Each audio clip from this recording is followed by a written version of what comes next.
doing? So, I know it's a little late, but we're finally here for the review of the OnePlus 11, and, well, what can I say? It is, in the truest sense, it really is a flagship killer. The intro made it very clear, I'm pretty sure of that, but yeah, the point of this entire review is just going to be just analyzing how well it does it, and essentially, I can tell you right now, I recommend it. There's just no two ways about it. It is really that good, but there are certain caveats. Definitely need to keep that in mind. So that's where this review really comes into play. So don't just click away yet. But yeah, there's a lot of good here. For the price, you're getting so much more smartphone, and that is very often not the case. Usually the price is way more, and you get way less. And look, I've been insinuating long enough. Now let's jump right into the specifics, starting with the design as usual.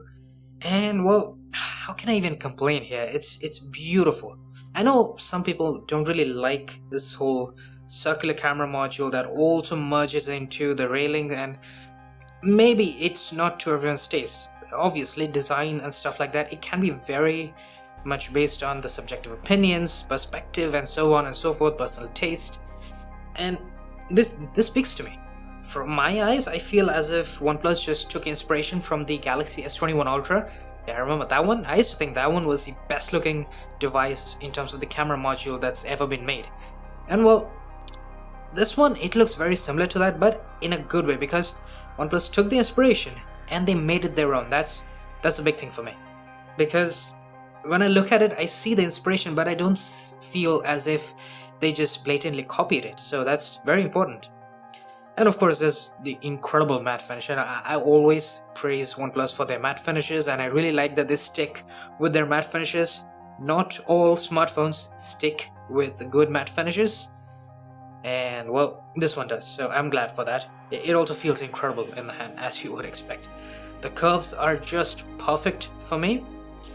And well, speaking of curves, let's jump to the front, shall we? Because here, this is where things are gonna get a little bit more I guess bland in a manner of speaking, because we have seen this smartphone design so much already that you might feel that it's just become the same thing as usual. No one's really innovating in this regard. But well, technically speaking, it's good. It is as good as any other flagship is, any other much more expensive flagship is. So I'm not complaining here. I'm just saying that in general, I think it's about time we see more of the in-display cameras, the selfie cameras that is. Those, yeah, when those become mainstream, man, that's gonna be fun. But anyways, I digress. So yeah, design, I'm very happy with it. I've really no complaints. I do understand that the curved display up front, that can bother some people. A lot of people like flat displays. I don't. I'm a form function guy through and through. I don't care about those accidental touches. I don't even notice them, personally speaking. So yeah, can't really comment on that, but all I can tell you is that I love this design. And then of course we have the display, and yeah, I guess this is where some might feel that this is a lower priced device. I say some because it's going to depend on where you use a smartphone. Do you use it in outdoors, in broad daylight, maybe like the afternoon sun or something like that? And then you're gonna see that the brightness, it's fairly low as opposed to a lot of other flagships. Or maybe it's just me who notices it far more because I've used said flagships before, and jumping into the OnePlus 11 from those, the 1700, the 1800, the 2000 nit displays that we have in many of these smartphones. Well, this one feels fairly low. It's a 1300 nits peak brightness, and even at max, in broad daylight, to my eyes at least, it felt a little bit low. And it may not be the case for you. Maybe you don't even care about such a thing. Maybe you don't use it in broad daylight. At that point, well, then it actually has everything you would realistically need. One more area where the brightness really shines in other major flagships is with HDR. When you're playing back HDR content, you want the maximum possible brightness that you can have. It just looks that much better. Usually that's the case, like the general rule of thumb. And in this case, the HDR looks good, it looks nice, it looks fine, but it's not exactly the best, simply because the brightness, the peak brightness isn't quite there, as opposed to many of the other flagships that we have lying around.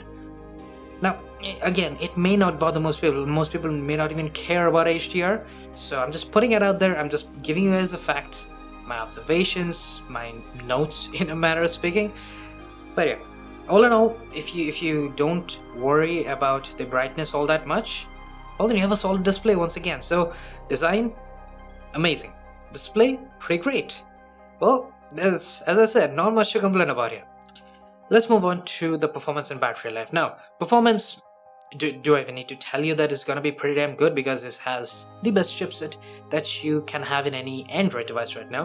Of course, I'm not gonna talk about the iPhones, because they have much more powerful chipsets, and that's a whole different story. But amongst Android devices, amongst Android flagships, this is gonna be as good as every other device. You're really not going to have any major issues as such. And then for the battery, well, the battery life, in my experience, I would say it was better than I expected. Yeah, that's probably not what you thought I would say, but it really is, because I thought it would be around 6 to 6.5 hours. But in my experience, the standby time on this is so good. Couple that with incredible efficiency on the Snapdragon Gen 2, well, you're getting incredible battery life, even with a lot of camera usage, even with like a lot of content consumption. I'm using the speakers a ton, and well, I still got like 7 hours of battery life out of it. I could have gone for more, that's what I'm saying. So in a way, you could probably get like a day and a half. If you use it right, you could get like 2 days worth of usage. Could be quite useful, because this thing can last very, very long. And the standby time, as I said before, that really helps out, because you can keep it uncharged overnight and it's not really going to have any issues. Also, I have to mention this, because at this point it's a feature. The OnePlus comes with a very fast charger in the box. You get the I believe it's called the Oppo VOOC Supercharge that it uses. I don't think it's the official name for it, but that's basically the same technology, and it's an insanely fast charging that you get. But one thing you really need to keep in mind is that you do not get wireless charging with the OnePlus 11. It's a very important fact to keep in mind. Yes, there's amazing fast charging, you get charger in the box, and the battery life itself is just beyond incredible, but the lack of wireless charging, it can be a little bit more, I guess, annoying to get used to. For some people who might be like me and they really like to use wireless charging a lot, well, that's just gonna be how it is. You can't really expect everything from the OnePlus 11. You can expect a lot from the OnePlus 11, but not everything. Oh well, with all of that said and done, it's about time we address the cameras in the room, because man, these cameras on the OnePlus 11, it's pretty crazy. And there's only one word that comes into my mind immediately, at least when I think of these. It's not like incredible or amazing or insane. It's actually astonishing. That's how I feel. That's the best way for me to describe it, because I was surprised, genuinely blown away by just how good it was.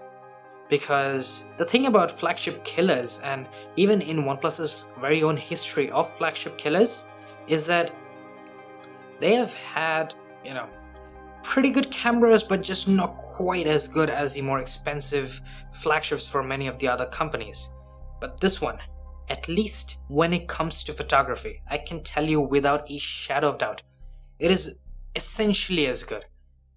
There's just so much quality, so much consistently. Like, you can see that OnePlus has put a lot of love and care into the cameras and into the software processing to make it good enough. And that, in my opinion, is the greatest thing about the OnePlus 11. The cameras are so good and so consistent in so many areas, and they have fixed so many of the problems that OnePlus devices have had forever, that it just blew me away, as I said. And I remember this very particularly because OnePlus cameras, I started using OnePlus phones from the OnePlus 8, so OnePlus 8 Pro, OnePlus 9 Pro, OnePlus 10 Pro, all those phones, I've used those. And the biggest complaint that I had was quite simply that it could not really handle human subjects. Selfies, selfie portraits, rear camera portraits, all of them just looked weird. The skin tones always came out looking either too red, or there was way too much crushing of the shadows going on. Something or the other like that just always happened, and it just did not look good. Also, with the rear cameras, it really did not help OnePlus that they had this fairly low quality 8 megapixel sensor, and that one just gave you pretty terrible looking photos when it came to rear camera zoomed in portraits. So all of that has been fixed entirely, and that's just mind-boggling in my opinion, because man, am I impressed here. Because the OnePlus 11 will give you incredible looking normal portraits, zoomed in portraits, selfies, selfie portraits, and we also get fairly nice night portraits and night mode selfies. Like, it basically added the features that the previous generation flagships from OnePlus were missing, and it also just basically fixed the major issue with skin tones and all that jazz. So now you have a smartphone camera that can handle human subjects extremely well. It has an incredible main camera, an incredible ultra-wide. That's a big thing for me, because ultra-wides on the OnePlus, they have been like the biggest strength for them. And OnePlus actually fixed that, because last year, if you don't remember, OnePlus 10 Pro had a terrible ultra-wide camera. They did this 150-degree field of view ultra-wide, which then they had to crop in for normal ultra-wide shots, and then, you got terrible looking shots. Now, the OnePlus 11 has a really nice ultra-wide camera. I'm glad to say that, it works really well with normal shots, especially well with night mode. And yeah, night mode also, it looks incredible on the OnePlus. Like, it's just hard to complain about this phone, because not only do you get incredible photos out of it, you also have such a low price tag that even complaining about it, for nitpicking for the smallest problems, it feels wrong in a manner of speaking. But I mean, you can check out all of my camera comparisons. I've done plenty of them about the OnePlus 11. Hell, in a lot of them, I just forgot that the OnePlus was lower priced by a lot, and I just nitpicked because I forgot about the price tag. The quality really was that good. It really is a good sign when I do that, just saying. The videography, on the other hand, this is actually where the OnePlus kind of falls apart just a touch. It's not too much. You're not going to get terrible videos from this. I mean, I compared it to the iPhone, which, needless to say, the iPhone does better. And of course, I compared it to the S23 Ultra.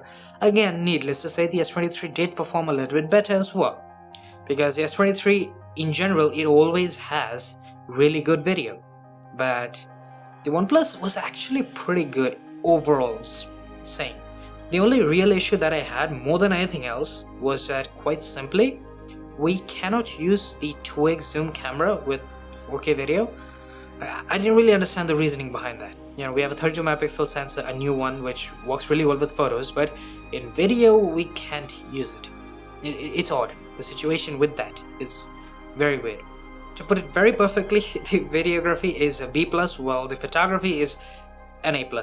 I know some people might be pissed off that I'm giving the OnePlus so much credit, but that's just how it is. For 50,000 rupees, this is basically the best photography camera that you can buy right now. There can be some others like the iQ11 and all that can come a little bit close at least, but there's really nothing as consistent as the OnePlus 11, by far. So having said all of that, I'm pretty sure that now you guys get a very good picture of just how good this OnePlus 11 can be. And other than certain minor problems, like with the brightness, like with the lack of wireless charging, like with videography, if you really want good videography, well, even at this point, I think it's just the S23 Ultra and the iPhone. Those are the two major options that you have. That's probably going to be the case until the end of time, I think. But yeah. Another thing that I did want to point out, it bothers me that to this date, we have basically two smartphones, the S23 Ultra and the iPhone 14 Pro, that have 4K high quality front camera video. I don't use front camera video at all, like nada. No way I'm using that outside of video comparisons. But it's just a thought of it bothers me that we have the resolution, we have obviously the computational power in the chipsets for them to give us 4K video. So I don't really know what it is that's stopping OnePlus from implementing it. Anyways, as I was saying, the only thing left is a software. Now, I have heard some complaints about the software, but honestly, I haven't had any issues with it, because I really like Oxygen OS, and with, of course, the latest generation of Android and all that jazz. But yeah, as I said, I don't have any problems with it. I really like the customization aspect of it. It just gives you enough to give you a personalized experience. but it doesn't go crazy with it. Now, honestly, I like a lot of customization. That's just my personal opinion here. Once again, I really like One UI for that reason. It is by far my favorite. I would quite easily put this one and Vivo's FunTouch OS as my close seconds, because both of these have very nice amounts of customization. There's some pretty cool stuff you can do with the always on display here. So yeah, essentially you get a fantastic experience through and through.